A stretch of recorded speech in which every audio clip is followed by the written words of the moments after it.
Hi, this is Lisa Kelly, Notre Dame author and class of 1993, and you are watching the Two Irish Brothers show. Cheers and go Irish. But Waters finds a hole, one man to beat, he's gone. Ricky Waters makes like Tim Brown on his first punt return. There are no penalty flags. How's it going, everyone? I am ND Sean, 45. I'm Irish Benjamin, 57. And together, we make up this ordeal known as the Two Irish Brothers show. You guys all know the routine. Why do I even need to bother saying it? Hit that subscribe tab in the bottom right-hand corner. Also, make sure to like or dislike the video. We could care less either way, but it helps with the algorithm. And, of course, the Ireland trip is coming up soon for Notre Dame Navy. Make sure you check out the pet trip package below that Irv Smith, our good friend, is helping out with. So, Ben, it's nice to be back after a couple weeks. I know we both needed the week off, and so it's just nice to be back with you. And what have you been doing the past couple weeks? Just been working. Just been grinding, man. Yep, Our same. basketball season is officially over in the high school ranks, so kind of one less thing I got to deal with now, which is sad and good, I guess, in a couple of regards. So I gotcha. Well, listen, folks, even though we've been away for a couple weeks, just want to let you know we have some great stuff coming for you here in the next few weeks, so make sure you be on the lookout for that. But getting into talking about some recent Notre Dame and college football news in general, let's start with one that we had been meaning to talk about but didn't get the chance to.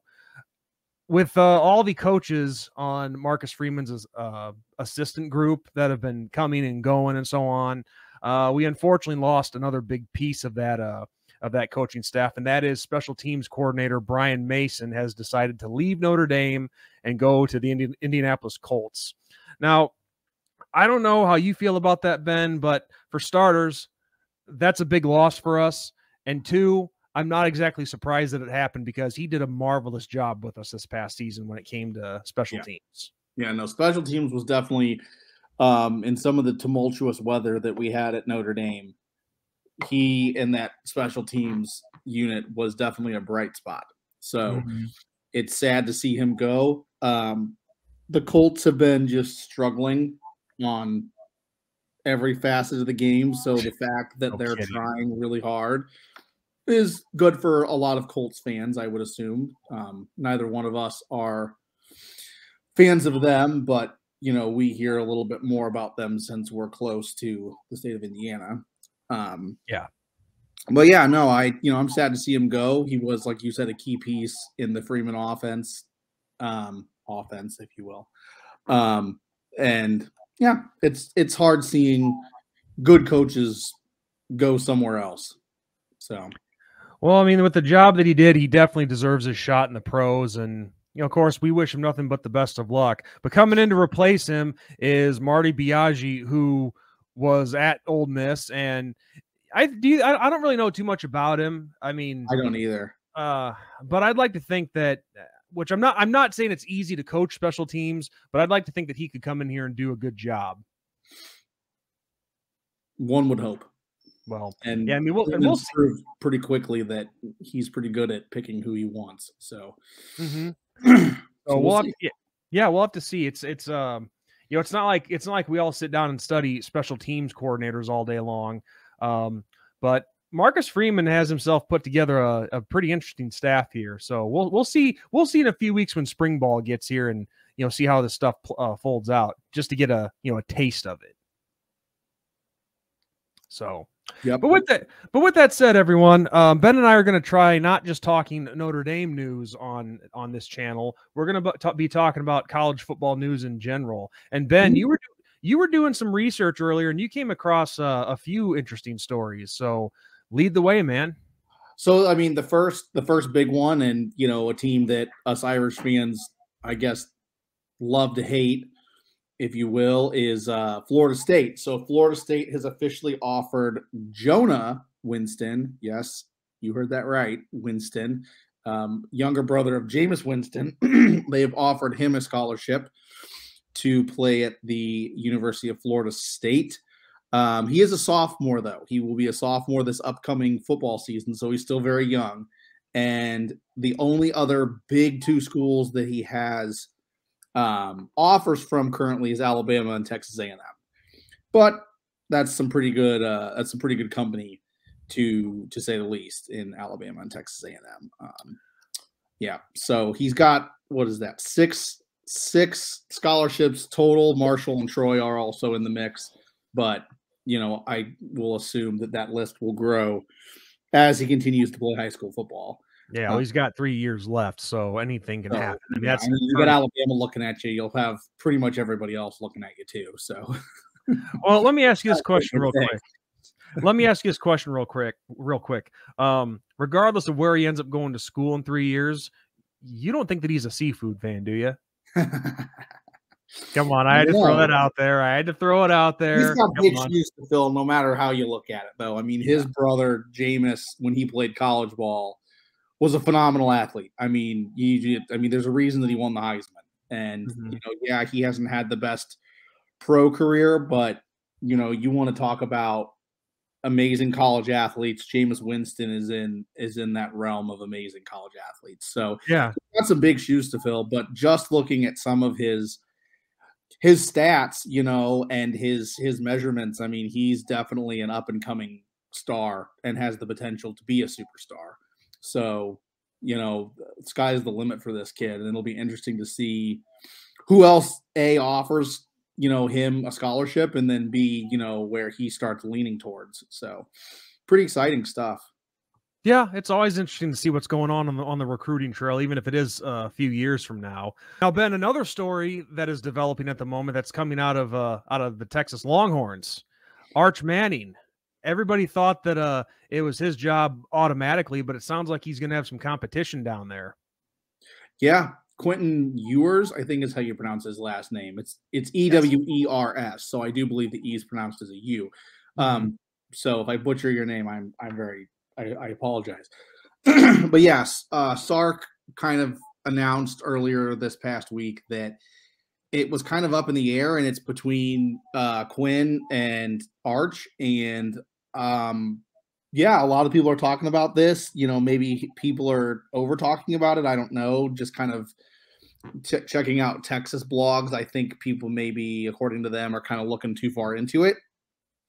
But it is definitely interesting, saying that, like you said, a lot of people assumed that it was Arch to lose, and now Sark is basically saying, no, it's up in the air, and these two dudes are going to fight for that job. So I don't know if it's like a mind tactic of his to like really bring out a competition battle in between these two guys and bring out the best in them, or if he's legit and he's going, yeah, we might have something in Quinn Ewers, so it'll be interesting. And I mean, Texas has Alabama on the horizon, so that's going to be a big matchup to start the season off early in the season. I don't know if it's game number 1 or if it's game number 2. It might be game number 2.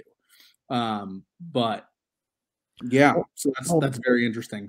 Well, in this past season, Texas gave Alabama a run for their money. Yeah. I mean, that came down to the wire. So, but it was a fun game to watch. But yeah, Ewers, in my opinion on that, I think he should get his chance because, as good, as big a hype that Arch Manning has, you got to give the guys that are already there their fair chance too. But I think it's only right that a competition occurs here, because you need to really see what you have here. Yeah, and it would be a week 2 matchup. I just looked up the schedule. So okay. Yeah, it'd be a week 2 matchup between Texas and Alabama. Well, at least it'll be a week 2 matchup for Alabama. I don't know about Texas's schedule, but Alabama plays Middle Tennessee and then Texas. So, well, and of course, speaking of the Big 12, we've heard all sorts of reports on the world of college football conference expansion. Obviously, we know Texas and Oklahoma are leaving for the SEC after this season, if I'm not mistaken. And there's been all sorts of talks about teams coming in from the Pac-12. Well, sounds like soon to be disbanded Pac-12, but I don't know, Ben. I'm just curious. What are your thoughts on that, real quick?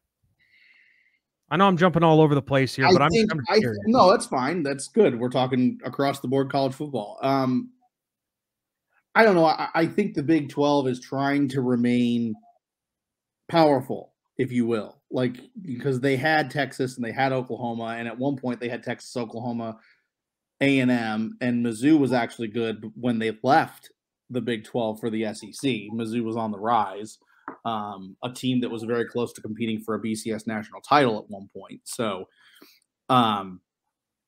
you know, I don't know, and it will be interesting to see who the Big 12 goes after. I mean, if they go after a power like Oregon, and when I say power, I mean a team right now that it's a name is on the precipice of competing for a national title, you know, and in the mix. That too. You know, I wouldn't put Oregon as a blue blood like an Oklahoma or a Texas or Notre Dame or Alabama, you know, but they are definitely there. If they go after a team, like I said, like Oregon or Utah, that would be interesting. And I could see rivalry-wise, I could see Utah because they have Brigham Young now. You know, the holy war between those two schools would be a very interesting one.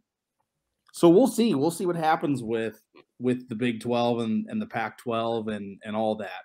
But well, it sounds like – oh, go ahead. I didn't mean to cut you off. I do think the Pac-12 is going to be split apart at some point, and I think some teams are probably going to go to, like, the Mountain West and then perhaps, I guess, the Big 12. But, well, it sounds like the teams that the Big 12 really wants is they want the four corner schools, which Arizona, Arizona State, Utah, and Colorado. And then it sounds like they also want the combination of Washington and Oregon. Like those are the six schools that they seem to really want the most. But I'll tell you one thing though, since we're talking about that briefly, how ironic would it be if Colorado comes back to the Big 12? Comes back to the conference that they so desperately wanted to get out of. At least that's what it seemed like. You never know. I mean, money talks, and Colorado's kind of a dark horse because, I mean, they have Deion Sanders now. You know, Deion Sanders is really raising eyebrows when it comes to players and stuff in a good way. You know, he's really bringing in some talent to a very lackluster program right now. I mean, this is a program that has won one conference game in like 4 or 5 seasons.